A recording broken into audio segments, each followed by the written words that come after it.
Alhamdulillah. Assalamualaikum warahmatullahi wabarakatuh. Bersama saya pada pagi ini dan juga Tuan Haji Farid, Jaafar dan juga Ustaz Johari.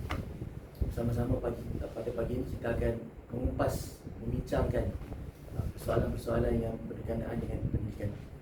Tapi sebelum kita nak kupas tentang pendidikan, kita nak berkongsi sedikit lah tentang latar belakang kita, daripada mana, sekolah mana. Jadi kat sini saya tengok ada kapal banyak, betul, dan buku-buku juga. Jadi saya nak tanyalah Tuan Haji, apa nama podcast kita dan kenapa banyak buku dan juga kapal dalam studio ni? Terima kasih Prof. Alhamdulillah banyak tahu kita dah jalan sekolah kan. Jadi elok kita berkongsi masalah cabaran kenapa kita tawarkan pendidikan ini. Ya. Kita punya podcast KB kapal berlayar. Kapal berlayar. Kenapa kapal berlayar? Nanti kita bercerita lagi dalam sesi menguraikan logo. Dalam logo kan kita ada kapal. Kenapa kapal tu penting? Kenapa kapal tu berlayar? InsyaAllah nanti kita sambung dalam cerita tentang logo tadi. Tapi pada awalnya kita hanya nak menyatakan bahawa podcast kita ni namanya KB. Nanti Maksudnya KB kapal berlayar ni ada berkaitan dengan pendidikan yang kita nak sembang sekejap lagi lah ya. Ya betul. Baik. Jadi saya nak kita buat pengenalan sikit lah sebab saya baru di Mahat Adilnya ni lebih kurang baru masuk 5 tahun lah, dan Ustaz Jo sini dah 10 tahun lah. Jadi saya kenal Tuan Haji pun tahun 2020. Jadi saya pun tak berapa jelas lah tentang pendidikan waktu tu, macam mana pendidikan, apa tujuan dan sebagainya. Jadi saya nak tanya juga Tuan Haji, sebab walaupun Tuan Haji sebagai seorang mudir di Mahat Adilnya, tapi bila saya kenal Tuan Haji ni seorang project manager dan juga berlatar belakangkan pendidikan arkitektur di UTM dulu, betul? Jadi macam mana boleh berlakunya pemindahan ataupun kerjaya daripada seorang project manager arkitek jadi seorang mudir di madrasah? Okey. Alhamdulillah, terima kasih juga Prof. Lah. Pada usia 60 tahun ni banyaklah nak cerita kan. So saya cuba ambil beberapa perkara penting dalam hidup. Ya. Okay. Sekarang saya menyedari bahawa aktiviti utama kehidupan manusia bukan baru lah ni. Saya dah bertahun-tahun dah muda-muda ni saya tengok pendidikan adalah aktiviti utama. Dan mungkin latar belakang saya daripada ibu dan ayah yang banyak bercakap tentang pendidikan, jadi orang cemerlang. Dia suka dia usahakan kita untuk jadi anak-anak cemerlang, anak yang bagus, baik. Jadi setelah bertahun-tahun hidup ni kita pun nampaklah menjadi satu orang yang baik, cemerlang, hebat ni penting. Akibatnya saya suka satu perkara, iaitu sentiasa mencari jalan nak baiki diri.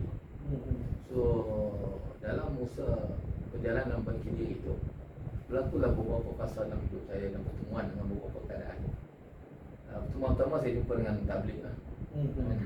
Akhirnya saya ada satu krisis hidup saya masa muda untuk mencari apa makna hidup, apa dia tujuan hidup. Kita dah tahu sebab kita orang Islam, kita belajar kan surah Az-Zariyat kan, wa khalaqtul jinna wal insa illa liya'budun, dan menjadikan manusia untuk beribadah pada kan,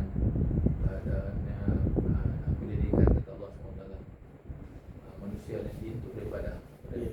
So saya nak tahu masalah, saya nak tahu soalan. Jadi dari itu saya keluar tabligh. Tabligh ni pandangan jiwa saya sebab dia usahanya dan membetulkan manusia. Dalam proses tu juga saya jumpa beberapa program-program perbaikan diri yang bersifat profesional, macam Stephen Covey, MBA. Ada juga sosok perbaikan daripada beberapa orang lain lah yang terkenal macam Dale Carnegie. Maksudnya Wali ambil daripada bukan Islam jugalah. Saya terdedah dalam banyak bentuk profesionalism, profesional kita ambil daripada Stephen Kobe, apa nama, Dale Carnegie. Kemudian kalau dari segi bisnes, dia ada Robert Kiyosaki, Rich Dad Poor Dad. Semua tu untuk baiki diri. Kemudian daripada situ sambil saya buat tabligh semua tu, saya buat juga program untuk pembaikan diri, belajar sekolah. Jadi kita pun buatlah dengan beberapa orang kawan-kawan yang saya kenal. Kemudian mereka pun minat pada motivasi ni, kita pun buat camp-camp motivasi. Pada Di awal sekolah kita buat camp motivasi lah pada awal kan. Yang selalu 3 hari orang buat tu. Betul, hujung tahun 3 hari seminggu kita buat lah. Cuma bila dah lama kali, banyak kali kita buat, dah berapa tahun kita buat, saya punya satu saya juga kadang kata saya tak boleh kalau nak baiki orang ni, tak boleh lah sekejap-sekejap. Maka saya bincang-bincang, maka saya pun kata kita nak buka sekolah. Sebab dalam tradisi ilmu Islam, masyarakat Islam pun banyak sekolah-sekolah, banyak ulama-ulama di sekolah-sekolah. Maknanya satu bentuk sekolah yang satu pendidikan yang panjang, yang lebih serius, bukan 7 minggu, bukan sesekali jumpa. Kita selalu buka urusan yang panjang. Jadi maka saya kata kat Ustaz tu, kenapa kita buat program motivasi? Macam tabligh pun bertahun-tahun baru nak jadi manusia tu kan, nak cari suasana yang baik. Jadi untuk itulah saya terlintas di fikiran saya nak buat sekolah. Itu lebih kurang lah. Nanti saya sambung cerita kenapa, macam mana kita mulakan sekolah. Sebelum lepas kita cerita apa tu pendidikan lah. Tapi itulah bermula. Saya bermula daripada satu orang yang belajar seni bina. Malah seni bina tu sebenarnya salah satu pendidikan pada saya. Melihat apa itu tamadun, melihat apa bagaimana bandar-bandar dihidupkan, manusia hidup sebagai satu masyarakat yang bertamadun. Itu kan. Jadi sehinggalah saya rasa pendidikan sebagai aktiviti utama. Itu yang saya mula terlibat dengan pendidikan. Berapa tahun sekolah awali dah? Kalau itu kan, berapa tahun buka? Kita dah sejak dalam tahun 2010 kan. Jadi sekarang 12 tahun. Hampir 16 tahun lah. Kan? 2026 dah hampir dah 16 tahun sekolah. Kan? Ya, menarik Walid punya perkongsian tentang bagaimana sekolah ni dimulakan. Dan saya dapat tahu juga staf kita sama pun ada alumni daripada sekolah yang Mahadinah ni. Cuma satu persoalan yang saya nak kita sama-sama bincang dan kupaskan. Kenapa Mahadinah? Sedangkan kita dah ada satu sistem pendidikan kerajaan dah sediakan satu sistem pendidikan, sekolah menengah kebangsaan, kemudian kita ada sekolah berasrama penuh, RSM dan sebagainya. Kenapa satu pendidikan dalam bentuk sekolah madrasah? Itu satu saya punya pertanyaan. Itu soalan bagus tu. Kenapa kita nak buka sekolah? Ya. Kan? Balik pada tadi pendidikan, bila saya tengok pendidikan yang betul, bagaimana pendidikan yang baik, macam mana manusia yang baik. Kan? Kita tengok pendidikan yang wujud, yang ada feeling kita. Pendidikan tadi lah, sekolah dah ada. Madrasah pun dah banyak, sekolah pun dah ada. Tapi masa tahun 2010 tu madrasah tahfiz tak banyak lagi kan.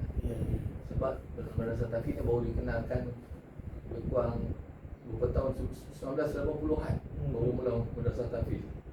Tak banyak macam sekarang. Sekolah kerajaan memang dah banyak lah kan. So dia datang satu soalan, pendidikan macam mana yang kata betul.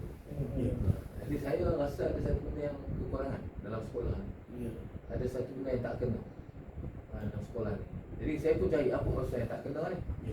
Jadi perjalanan mencari pendidikan yang betul tu bermula lah apabila saya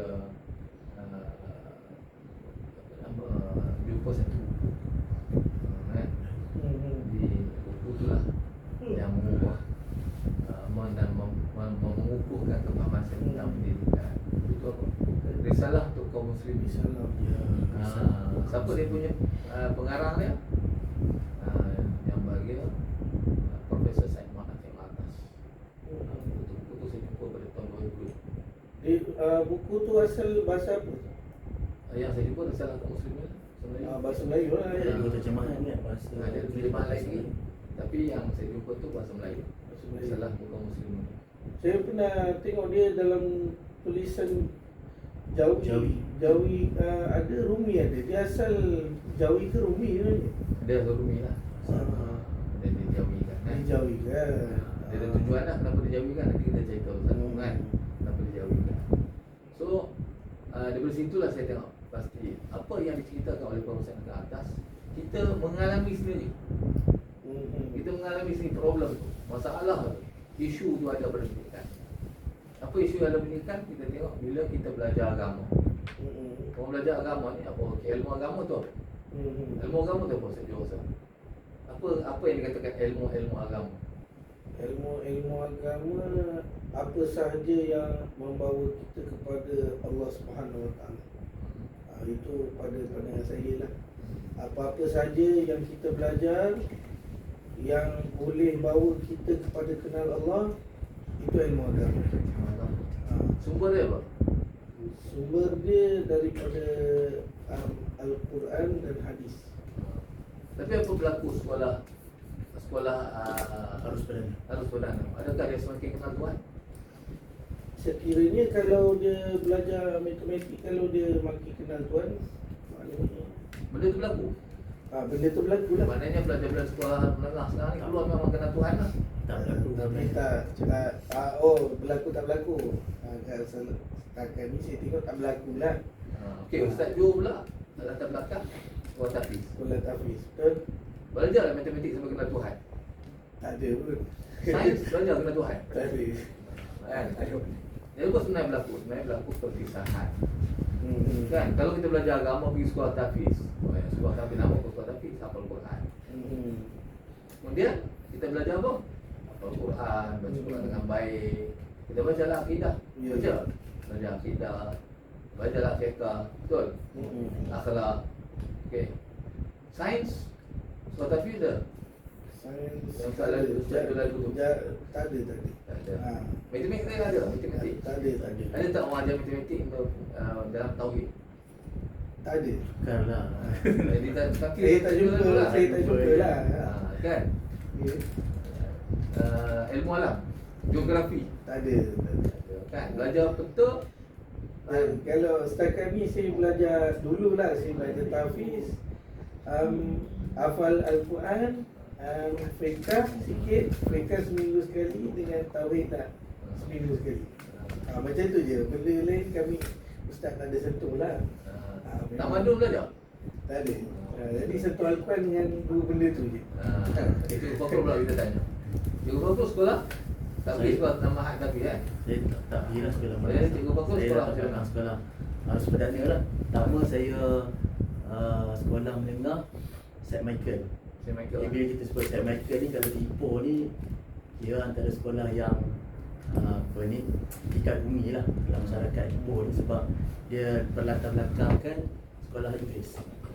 Kemudian saya sambung ke sekolah menengah teknik. Sekolah menengah teknik lebih kepada aliran teknikal, bahagian kejuruteraan dan sebagainya. Jadi saya melalui dua fasa tu, saya lihat macam apa yang Walid sebutkan tadi memang benar. Jadi masa cikgu belajar sains tu, dia cerita tak tentang Allah Ta'ala jadikan alam ini sifat-sifat dan nama Allah dalam alam tu? tak pernah Matematik? Matematik pun tak pernah berlaku. Dia hanya ikut apa yang DSKP kerajaan sedia kan. Teknologi pun sama. Teknologi pun hanya bincang tentang material, bahan, sumber, karakteristik, dia solid ke, pepejal ke, dia mana-mana kita nak dapat. Saya tak pernah terfikir masa belajar tu, bila belajar tu, ini Allah punya kekuasaan. Jadi walaupun kita belajar dalam pendidikan Islam pun hanya sekali lalu, dan guru-guru yang mengajar pendidikan Islam pun tak tahu macam mana nak mengaitkan ilmu pendidikan Islam, ilmu kenal Tuhan, ilmu agama, fiqh dengan ilmu-ilmu yang akademik yang lain. Okay. Kemudian tujuan orang belajar. Apa tujuan belajar kepada tahfiz? Itu boleh pause. Kalau Di sini. Nah, dia. Nah, sekarang. ya, Segi masa. Dan di sini. Di dunia. Maksudnya ini kehidupan dunia. So, saya di sini dan masa kini. Kan? Dia tak cerita tentang benda lepas mati. ya. Jadi benda-benda yang apa berlaku sebelum kita datang ke dunia, kan, sebab kita beredar di dunia melalui kematian, maka itu tak dibincangkan. Dibincangkan sekarang. Jadi itulah dia akan